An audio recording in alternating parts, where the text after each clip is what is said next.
Hey guys, good evening to all of you watching.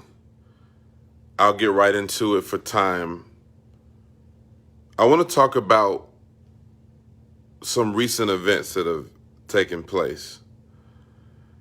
And I hope you'll understand where I'm really coming from. And my goal in this is not to really incite anybody, but my goal is to really challenge us to think about something. To make you see something from a different perspective than maybe you've seen it from. And many of you know about the high-profile case, Breonna Taylor. I haven't followed it as probably as closely as I should. And you know about some of the recent rulings concerning the case. If you don't, just research it. I don't want to go into a lot of it. There are many people that believe that justice wasn't served. But I want to go into something. I saw a recent video by Candace Owens, and she was commenting on the Breonna Taylor case and talking about the lies that the media has told, and that everything that the media said about the case was actually not really true, and that there was a lot of manipulation in terms of the facts and just outright blatant lies. And to be honest with you, I haven't done enough research on the case to speak with conviction about it. But I thought what Candace Owens brought out was very interesting for several reasons. Now, there were certain things that she said that I can definitely agree with. I feel like we should really, really, really consider the facts before we come to a conclusion. We should understand what actually took place and not just buy into a narrative because that's what we're told. Can you guys hear me? I hope you can hear me. But here's what I want to deal with, and this is going to be the hard part, and it might hurt you. It might offend you what I'm about to say. As I begin to look at this whole situation from an acute lens, I begin to look at it from a very, very, very discriminating lens, discerning lens. And something occurred to me as I was listening to her dialogue and her discourse and her video. Something occurred to me that many of you have probably never thought about. And that's this: the loss of consciousness, the removal of conscience. I'm concerned that from a very general perspective, a very aggregated point of view, that we as American society in particular have lost our conscience. I believe that we are in danger as a culture of being reprobate, of losing the ability to empathize. Now, I want to say something really interesting that you got to hear me, and hear me good. Hear me good. Hear me very well. Honor has nothing to do with the other person. Compassion has nothing to do with the other person. It has everything to do with you. And what is happening right before our eyes is the loss of compassion, the loss of conscience, the inability to sense and feel anymore. I'm concerned that because of a culture of violence and because of a culture of despair, that America has been in a place where we no longer feel. We've become, as a society, apathetic to everything, to anything. We don't feel anything anymore. We don't feel anything. In fact, what happens when we hear about a young girl like this dying, the first thing we think about is our politics. We say, you know what? Well. Let me find a political position in this. Let me find an argument here that proves my point. But did you weep over it? Not because, listen, not based upon the guilt or innocence of the person in question, but based upon the condition of your heart, especially Christians.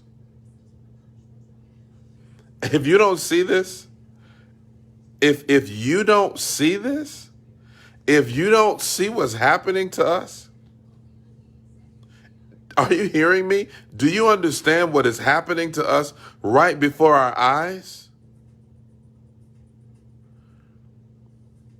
We are losing as a nation our ability to feel or sense anything anymore. Because we've become so polarized that we only see arguments. We only see arguments. We only see, you know what, let me argue for or against. Whether it's arguing, whether it's virtue signaling, whether it's protesting. My question is, have we stopped for a moment and actually said, God, what do you feel about this? How does your heart feel concerning the life of one of your children, of somebody made in the image of God? Or do we just see black and white? Do we just see Democrat, Republican? Do we see liberal, conservative? But do we see? Do we see or sense anything? And I'm telling you, the most diabolical part of all of this is the enemy's agenda to harden the hearts of an entire society.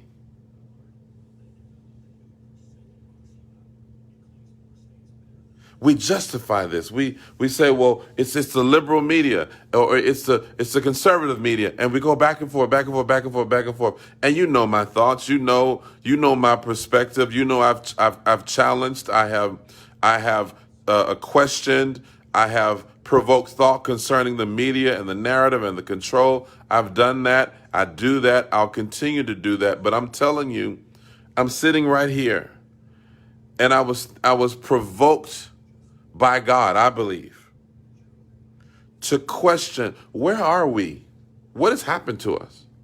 If a dog dies,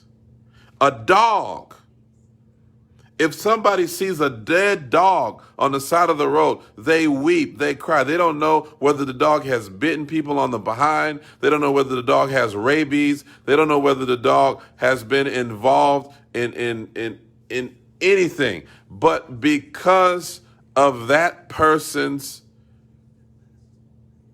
empathy and their sensitivity as a human being, they will weep for a dog. But we don't cry. We don't weep. We're not hurt because we don't understand. We don't realize that the hearts have become hardened.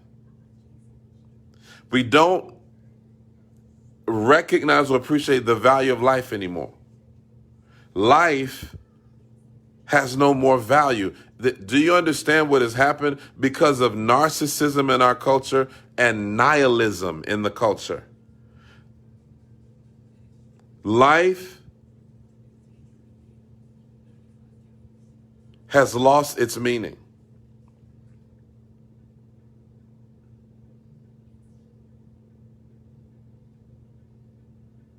And I know some of you are saying, because we're Right is right and wrong is wrong. We got to pick a side. Pick a side. Right is right, wrong is wrong. Pick a side. Pick a side. But my question, who's going to be on God's side? When are we going to choose his side? When are we going to recognize? You know, I had an opportunity to visit the Holocaust Museum in Jerusalem, Yad Vashem, and I was walking through the halls of the Holocaust Museum, and I began to weep. I began to cry. I began to mourn. And yes, I was mourning the lives of people I've never met, whose names I can't even pronounce. I've never seen, and the only way I know they existed is because of the museums like Yad Vashem and other writings of others who were there, etc. We weren't there. Most of us weren't. But that's not the only reason I was weeping.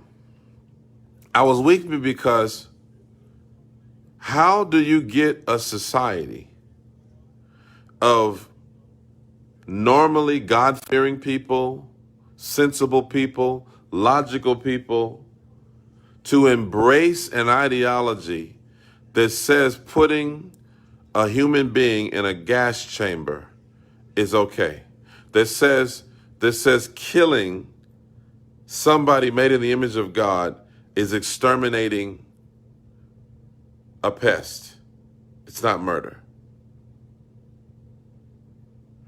How do you do that? Well, you do that by desensitizing them. Desensitizing people. Years and years of desensitizing them.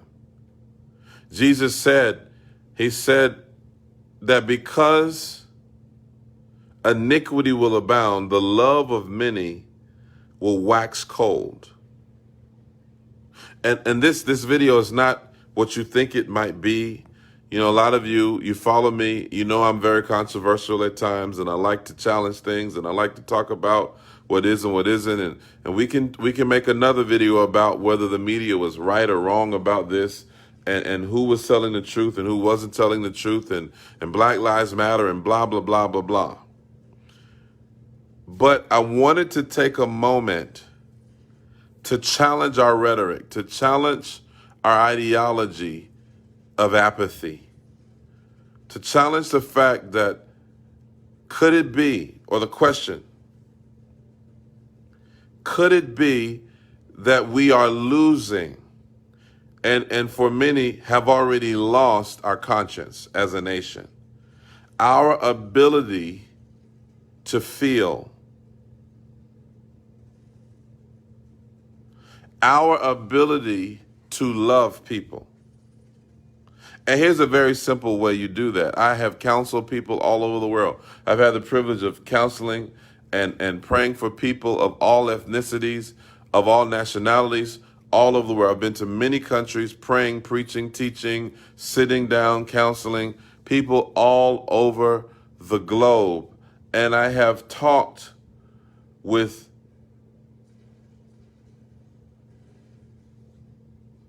parents, good parents, mother and father in the home, and the child is into all kinds of sinful, sometimes diabolical behavior. And the most amazing thing, the parent never stops loving that child. They never stop loving them. I've talked to parents of children who were drug dealers, and parents of children who had got into prostitution, and parents of children who had literally gotten into devil worship, and they still didn't stop loving their child.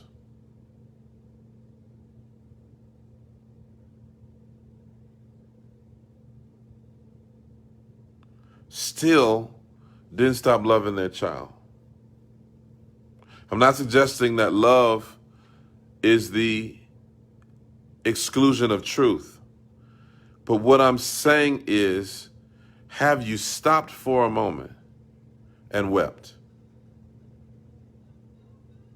Have we stopped for a moment and considered the value of human life? I'm concerned about us.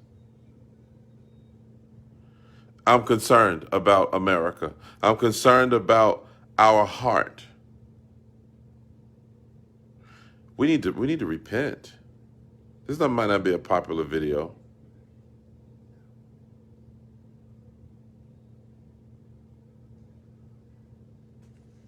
We need to repent for having hearts of stone.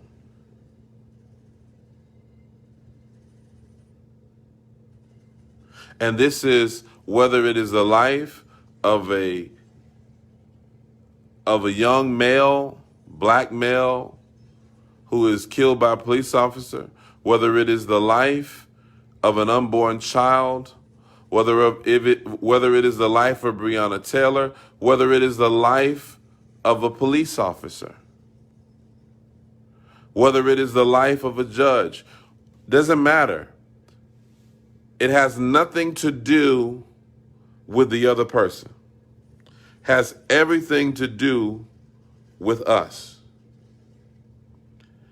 Say this with me. This is us.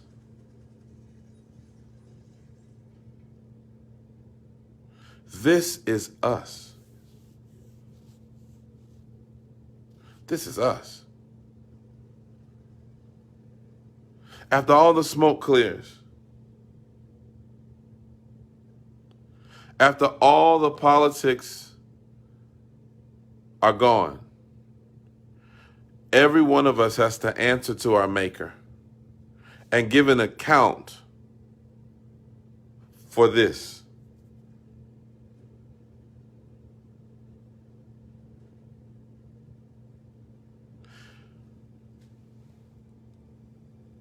Consider what I'm saying. Yeah, but you gotta pick a side. You gotta pick a side. You gotta talk about those evil Democrats. You gotta talk about those Republicans. No. I'm talking about us. We can talk about that later. Right now, I'm talking about us. I'm talking about you. You who are watching me right now. I'm talking about you. When's the last time you prayed? When's the last time you felt the hurt in the world and it broke your heart? When is the last time you wept over our land, over our society, over our culture? Some of you may weep, some of you may not. But this is us. Stop that, because what happens is, as long as I can point at something else, somebody else, it's there, it's them, it's them, it's they. But what about us? What about us? Some of you may not like this. Some of you may unfriend me because it's not radical enough. I'm not accusing someone.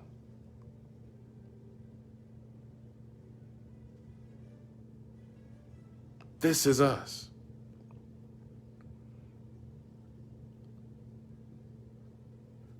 I'm broken over the young lady, Breonna Taylor, whoever else died. Because, man, my God, God forbid,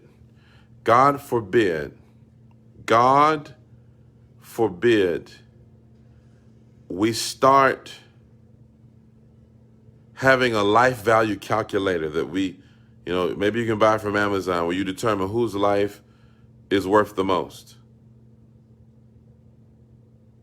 I think we would all be in a heap of trouble.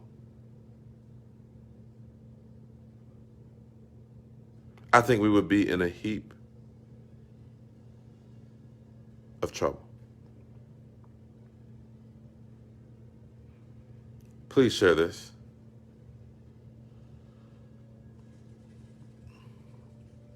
We need our conscience back as a nation, as a people, as a society. God bless you.